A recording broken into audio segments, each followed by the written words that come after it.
They had survived the frozen rivers of Russia, the rolling barrages of the Red Army, the creeping fire of British 25-pounders, and the punishing storms of Soviet Katyusha rockets.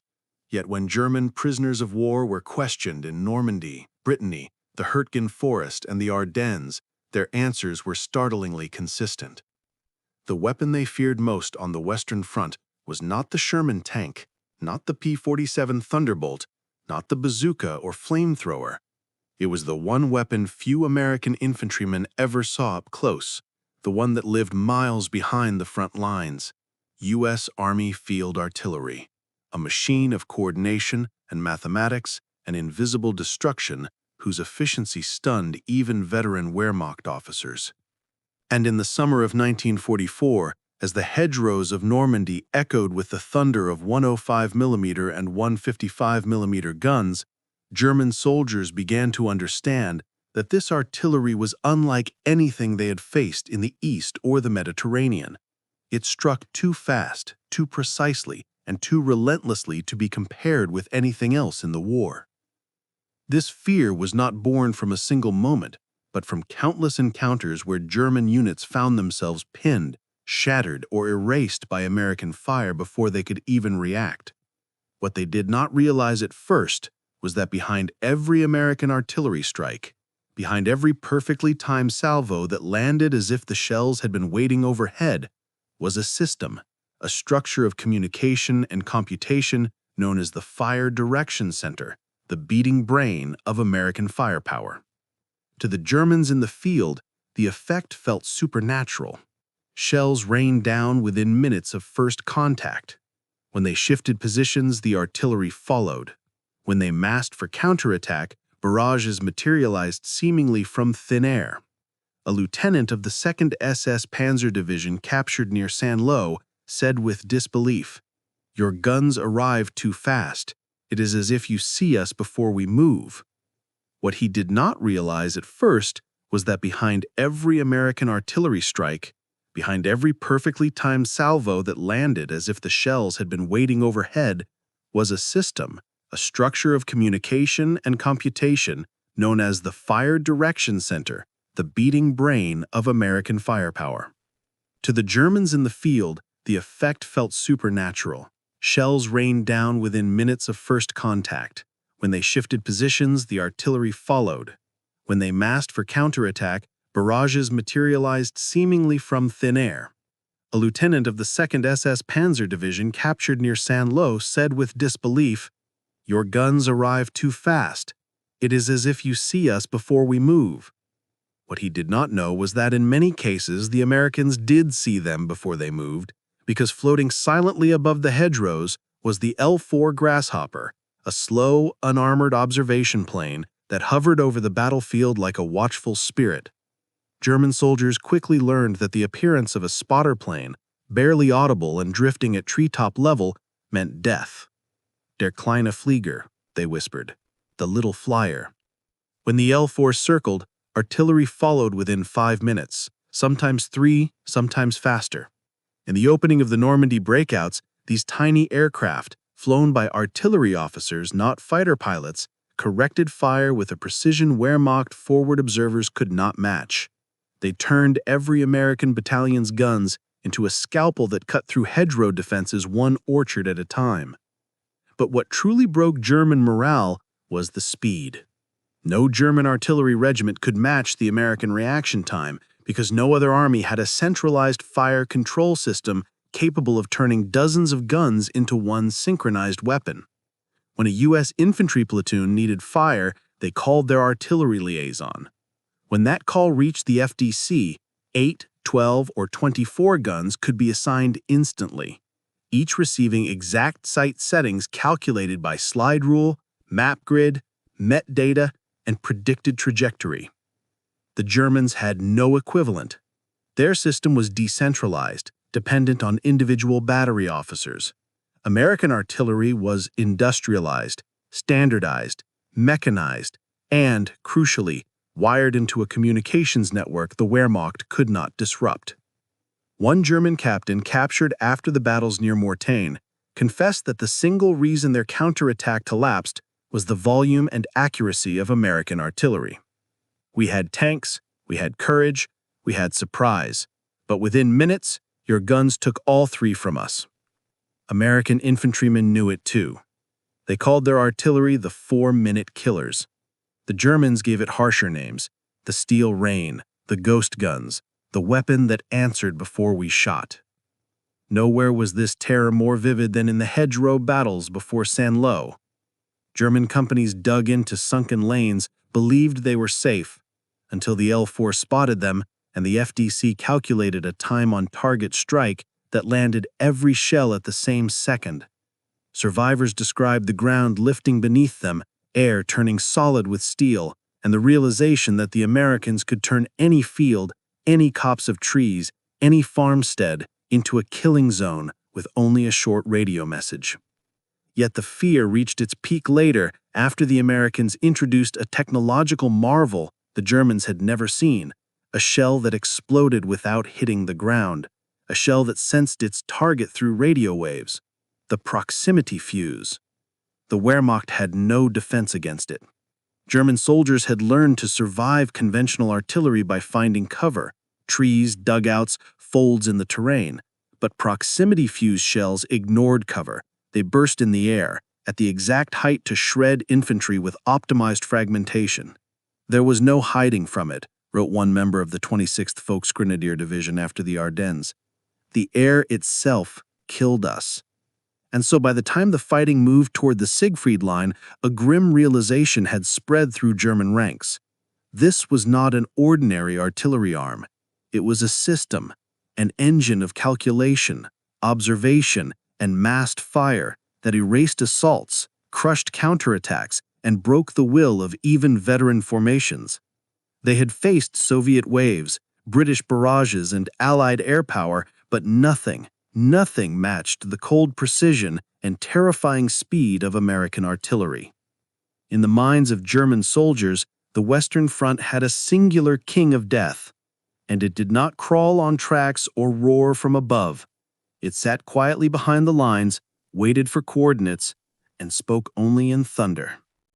For months, German officers tried to understand how American artillery could react with such terrifying speed and accuracy. They believed at first that the Allies must have had more guns or more ammunition, or perhaps shorter supply lines. None of those explanations came close to the truth. What set American artillery apart, the reason German soldiers feared it more than tanks, aircraft, or infantry, was not quantity. It was the system behind the guns, a system no other military on Earth possessed in 1944. The Fire Direction Center, or FDC, a centralized command network that transformed scattered batteries into a single coordinated weapon. And on the Western Front, this system turned the U.S. Army's artillery arm into the most lethal, responsive firepower organization of the entire Second World War. While Germany relied on battery-level fire control, each battery calculating its own trajectory, corrections, and firing solution, the Americans did something radically different. They concentrated all mathematical, geographic, and meteorological calculations into a dedicated brain, the FDC. Located behind the lines in a tent, truck, or commandeered French farmhouse, the FDC became the nerve center of destruction. When infantry called for help, the request did not trickle down through layers of bureaucracy or wait for local battery officers to interpret it. It went straight to the FDC, where trained fire direction specialists took in map grids, target descriptions, landmarks, enemy movement patterns, weather data, and wind drift, all within seconds, and produced firing data for every gun in range. This meant that American artillery to do something catastrophic for the Wehrmacht: mass fire instantly. 8 guns, 12 guns, 24 guns, even batteries from entirely different regiments could be ordered to fire at the same target with perfectly synchronized timing. The Germans had seen massed artillery before from the Soviets, but never with this magnitude of precision. The Red Army used volume. The Americans used accuracy multiplied by volume. The deadliest expression of this integration was the time-on-target mission, a concept that German forward observers initially refused to believe was real. TOT required each gun to fire at different times so that all shells, regardless of their distance from the target, arrived simultaneously. For German troops, it felt like the earth itself exploded beneath them without warning. There was no gradual buildup of shell fire, no first ranging shots to reveal the attack. 1 second, the battlefield was quiet. The next, hundreds of steel fragments tore through hedgerows, fields, and villages as if detonated by invisible command. American TOT missions at Saint-Lô were so devastating that POWs later recalled entire companies vanishing in under a minute. It was as though the sky had folded onto us, one infantryman of the 275th Regiment said. The FDC also made possible what German soldiers most dreaded: rapid fire shifts. In Normandy's hedgerow maze, German forces tried time and again to reposition, falling back a few hundred meters, taking new cover, reorganizing for a counterattack. But the moment an L-4 Grasshopper spotted movement and radioed new coordinates, the FDC issued updated firing solutions within minutes.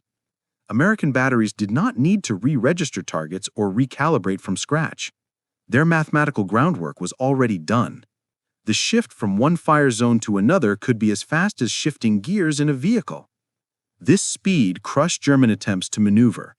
A veteran NCO of the 17th SS Panzergrenadier Division later stated, "Your artillery did not give us time to breathe. When we moved, it followed. When we stopped, it destroyed." But even more demoralizing was the consistency. The Wehrmacht, especially in 1944, suffered from chronic shortages in communications equipment and trained observers. American artillery, by contrast, was woven together through a robust network of radios, landlines, relay centers, and forward observers attached to every infantry battalion. Every rifle platoon had a path to artillery support. Every company had an artillery liaison. Every battalion had its own FDC link. This meant German forces could never assume the Americans won't be able to reach us here. The Americans reached everywhere. On hilltops, in forests, behind ruined farmhouses, in the dark of night and fog of morning, their artillery was always within call. During Operation Ludick at Mortagne, this system reached its terrifying peak. The Germans launched a desperate counterattack with elements of the 2nd SS Panzer Division, Panzer Lehr Division, and 17th SS Panzergrenadier with the goal of reaching Avranches and cutting Patton's supply corridor. The 30th Infantry Division, outnumbered and facing elite armored forces, should have been annihilated. Instead, they held. And they held because of artillery.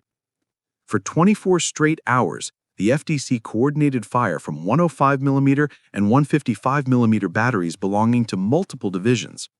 The result? 17,000 rounds were fired in a single day, smashing every German attempt to break through. Veteran panzer crews described the bombardment as a wall of iron. Fallschirmjäger units advancing through the mist never even saw the Americans. They were broken entirely by artillery fire. The Germans did not fear artillery because it was loud or destructive. They feared it because it was immediate, coordinated, intelligent, and unrelenting. They feared it because it worked faster than their doctrine, faster than their movement, faster than their ability to react. By mid-1944, commanders across the Wehrmacht grimly accepted the truth. American artillery wasn't just a supporting arm.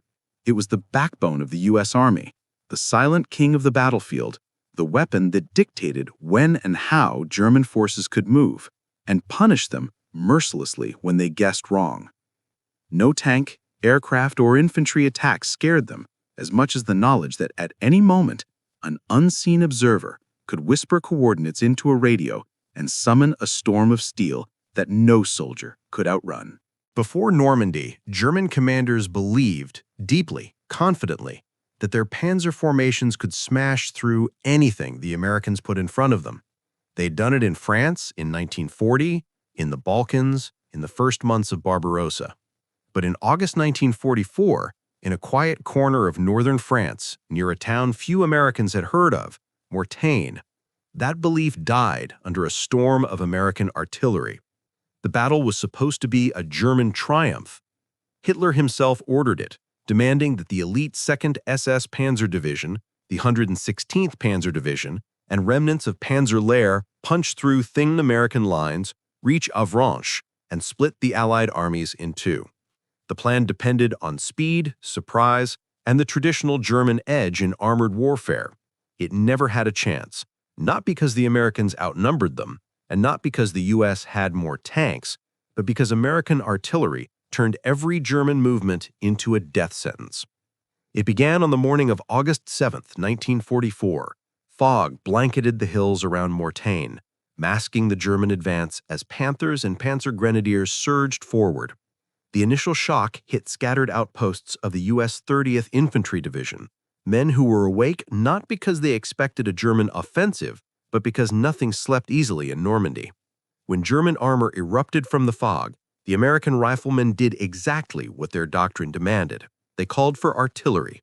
What happened next would echo in German prisoner interrogations for months. The request reached the fire direction centers within moments.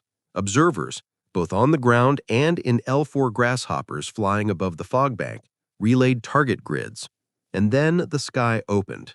In a little more than 24 hours, American artillery fired 17,000 rounds, shattering German infantry battalions, destroying attack coordination, and forcing Panthers to halt under a storm of steel fragments that ripped antennas, periscopes, and exposed crew. One officer in the 2nd SS Panzer Division later said, "We could not form for attack. We could barely move. Every lane, every field, every hedgerow was under fire." The Germans had walked into a battlefield designed for American artillery, short distances, clear lines of communication, trained observers everywhere, and an FDC system that allowed guns from different divisions to fire as a single organism. Infantry companies of the 30th Division, outnumbered and pressed by some of the best armored troops in the German army, survived because every time a German unit massed, a torrent of explosives hammered them flat.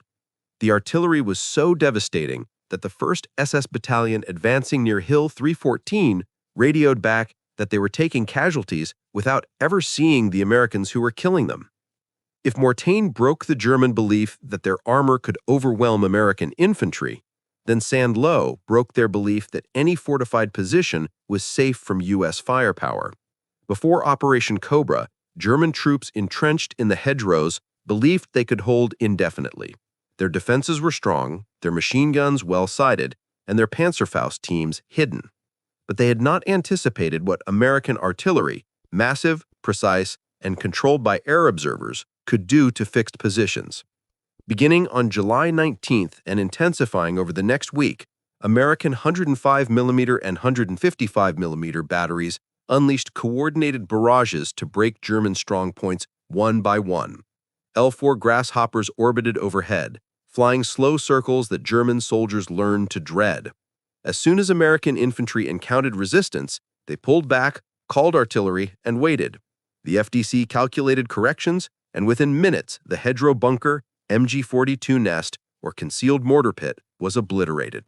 By the time the Cobra bombardment officially began, on July 25th, with heavy bombers cracking open the German line, the field artillery had already softened, shattered, or erased most German positions. After the breakout, a captured German officer from the 353rd Infantry Division told interrogators, "It was not your tanks that forced us out of Saint-Lô. It was your artillery. You always had it. Always." The battles of Mortain and Saint-Lô shared one defining lesson for the Wehrmacht. Once American artillery found you, you were finished. Moving drew fire, staying still drew fire, retreating drew fire. Gathering for counterattack invited annihilation. Nothing in German doctrine, rooted in maneuver, speed, and aggressive assault, could survive the mathematics-driven tempo of American fire support.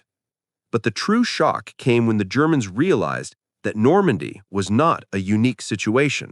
What they had experienced there, constant crushing artillery, would follow them into Brittany, across the Seine, and straight into the Ardennes. Even as their armies retreated, the weapon they feared most pursued them relentlessly. The Americans didn't have the fastest tanks, nor the deadliest infantry rifles, nor the most armored half-tracks, but they had the most responsive artillery system the world had ever seen. And at Mortain and Saint-Lô, For the first time, the Wehrmacht understood what that truly meant. Their chance of regaining the initiative on the Western Front had died under American shells. By December 1944, German troops had learned to respect American artillery. In the forests of Hürtgen and the plains of Lorraine, they had already tasted the speed and crushing weight of U.S. fire missions. But nothing prepared them for what awaited in the Ardennes. Hitler's last offensive, the surprise attack meant to split the Allied lines, crush the American First Army, and force a negotiated peace. The Germans believed they had the advantage of terrain, weather, and experience. What they did not know was that the Americans were about to unleash the deadliest artillery innovation of the entire war, the proximity fuse. And in the bitter cold of the Ardennes, that invention would transform U.S. guns into the most terrifying weapon German troops had ever faced. The offensive began on December 16, under cover of fog and snow. German Volksgrenadier divisions surged through the forest, supported by Panzer IVs, Panthers, and assault guns. American infantry units, scattered and under strength, fell back under the weight of the assault. To German commanders, it seemed for a moment that history might repeat itself, that a sudden, powerful strike could break the front as in 1940. But within hours, their hopes collided with a reality they had not anticipated. American artillery, though disorganized at first, recovered with stunning speed. And when it did, it struck with a lethality no previous German assault had ever endured. The key was the VT fuse, a marvel of scientific miniaturization that allowed a shell to detonate when it came within a precise distance of a target, usually between 20 and 40 feet above ground. Instead of exploding harmlessly in the soil, the shell burst in midair, sending deadly fragments outward in a wide cone. German foxholes that would have protected them from a ground burst now became traps, offering no refuge from the rain of steel. At places like Wallerscheid, Rocherath-Krinkelt, and Elsenborn Ridge, the effect was catastrophic.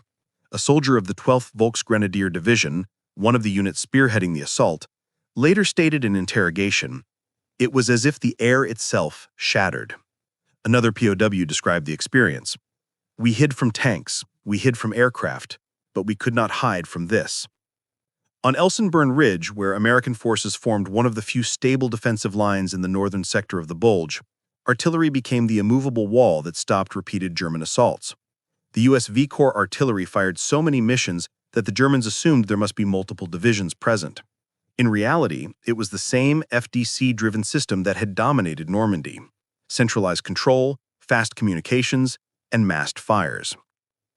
Whenever the Germans attempted to form up for an assault, L4 spotters, operating just behind the ridge or from hidden clearings, observed them through breaks in the forest canopy.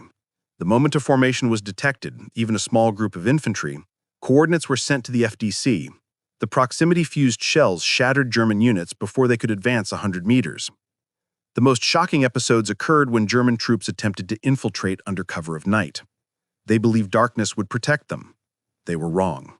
Unlike ground-burst shells, which produced visible impacts, VT shells produced mid-air flashes that illuminated the forest in brief, terrifying bursts. German survivors described it as lightning that kills. Meanwhile, American fire direction centers demonstrated the same blistering reaction time they had shown at Mortain. Even though the Germans achieved operational surprise at the beginning of the offensive, U.S. artillery quickly re-established communication nets and began delivering fire missions measured in minutes, not hours. When the 2nd SS Panzer Division attempted to break through near Krinkelt, American artillery shattered their supporting infantry before the tanks could close. Panthers arrived at the front without the grenadiers they needed to seize the village, and were forced to withdraw under fire from bazookas and anti-tank guns. In the southern sector, the story repeated itself. Near Bastogne, German panzer divisions surrounded the 101st Airborne, confident that artillery and armor superiority would eventually crack the ring. But the U.S. artillery battalions attached to the 101st, firing from dug-in positions, delivered concentrated barrages that broke German attacks day after day. When the 26th Volksgrenadier Division attempted to storm the perimeter on December 23rd, a single coordinated TOT mission annihilated entire companies. The Germans learned the hard way that American artillery did not require clear weather, air superiority, or large troop concentrations. It required only a map, a radio, and a few seconds for the FDC to compute firing data. By early January, German momentum had collapsed. Their units were depleted not just by infantry and tank losses, but by artillery casualties that reached levels unseen in previous Western Front battles. POWs consistently remarked that it was artillery, not tanks, not aircraft, not infantry, that had broken their offensive. General Hasso von Muntefel, one of Germany's best armored commanders, admitted after the war that the proximity fuse alone had decisively influenced the failure of our attack. The Battle of the Bulge was the Wehrmacht's last major offensive, and it failed not because the Americans had more tanks or better weather or stronger defensive lines, but because their artillery had evolved into a weapon that rendered German tactics obsolete. Maneuver warfare could not succeed when every movement triggered instant destruction. Massed infantry attacks could not succeed when the air above them exploded. Surprise could not succeed when L4 spotters and FDC networks erased the advantage within hours. In the frozen silence of the Ardennes, as German units withdrew through snow-covered forests littered with burned-out vehicles and shattered trees, they carried with them a final grim realization. American artillery had become the dominant force on the battlefield, a weapon that made every hill, road, and village a potential killing ground. And as long as it remained intact, Germany's hopes of victory on the Western Front were gone forever. In the final months of the war, as shattered German divisions retreated across the Rhine, and the once proud Wehrmacht dissolved into isolated pockets of resistance, American interrogators kept hearing the same confession repeated by prisoners of every rank, from young Volksgrenadiers to officers who had once served in Russia or North Africa. Your artillery was the most terrifying weapon we faced. It was not said with bitterness, nor flattery, but with the exhausted honesty of men who had been hunted by a force they could never outrun or outthink. And when the U.S. Army later compiled these interviews into intelligence reports, a striking conclusion emerged. The Germans feared American artillery more than Sherman tanks, more than P-47 Thunderbolts, more than naval gunfire or small arms, because American artillery took away the one thing the Wehrmacht had always relied on: freedom of movement. German doctrine, from blitzkrieg to elastic defense, depended on speed, initiative, and small unit aggression. Their infantry and armor excelled at infiltration, maneuver, and rapid exploitation. But none of that mattered when every attempt to mass forces, counterattack, or even withdraw triggered an instant rain of steel delivered with mathematical precision. American artillery did not merely kill soldiers, it controlled the battlefield, dictating when and how German forces could move, react, or survive. The core of this dominance came from three pillars the Wehrmacht never ratched: the Fire Direction Center, the L4 spotter system, and the proximity fuse. The FDC turned dispersed batteries into a unified weapon. The L4 provided persistent, unblinking eyes above the battlefield. And the proximity fuse delivered a type of lethal overpressure and fragmentation that no amount of training or bravery could overcome. A German captain from the 560th Volksgrenadier Division summarized the feeling best. Against your tanks, we had tactics. Against your infantry, we had courage. Against your artillery, we had nothing. What stunned German officers most was not just the technology, it was the efficiency. American artillery units could emplace and fire within minutes of arriving at a location. Communications networks allowed fire missions to be passed seamlessly across units. Truck mobility meant that American guns could leapfrog forward, maintaining constant pressure on retreating German forces. Even in chaotic environments, Normandy's hedgerows, the fog-choked Ardennes, the Siegfried-Line forests, the artillery never seemed to lose contact. We were always under observation, one German major recalled. Even when we saw no planes, no enemy positions, no patrols, the guns found us. Part of this impression came from the L4 Grasshoppers, the unassuming aircraft that became one of the most hated symbols of American firepower. German soldiers described them as demons, ghosts, and the little curse. Their slow, drifting movement made them almost impossible to hit with small arms, and their ability to loiter for hours meant that once they spotted a German formation, whether a platoon in open ground or a column of panthers concealed beneath trees, destruction followed with chilling reliability. Added to this was the psychological devastation of the proximity fuse. German troops who were survived Russian artillery or British 25-pounders were not prepared for shells that detonated in the air, shredding everything below with razor-sharp fragments. Foxholes that once provided safety became death traps. Forest cover, normally a shield, became a killing zone where tree bursts multiplied the fragments. In the Ardennes, German units reported that proximity artillery caused casualties at rates 2 to 3 times higher than ground-burst shells. It came from above, a soldier from the 12th Volksgrenadier Division said, and it followed us wherever we ran. But beyond the fear of individual barrages was something more profound, the realization that American artillery had become a system of war, not just a weapon. The Wehrmacht, stretched thin and chronically short of communications equipment, could not replicate the U.S. Army's integrated network. Their artillery, though often skillfully handled, lacked the coordination and speed that the FDC provided. Their forward observers could not remain on station as long or as safely as American spotters. Their ammunition stocks dwindled as the Allies enjoyed overflowing supply lines. In battles like Mortain, Saint-Lô, the Siegfried Line, and the Bulge, German commanders watched their most promising offensives collapse under the weight of American artillery. Panthers brewed up before reaching engagement range. Elite infantry companies were broken before firing a shot.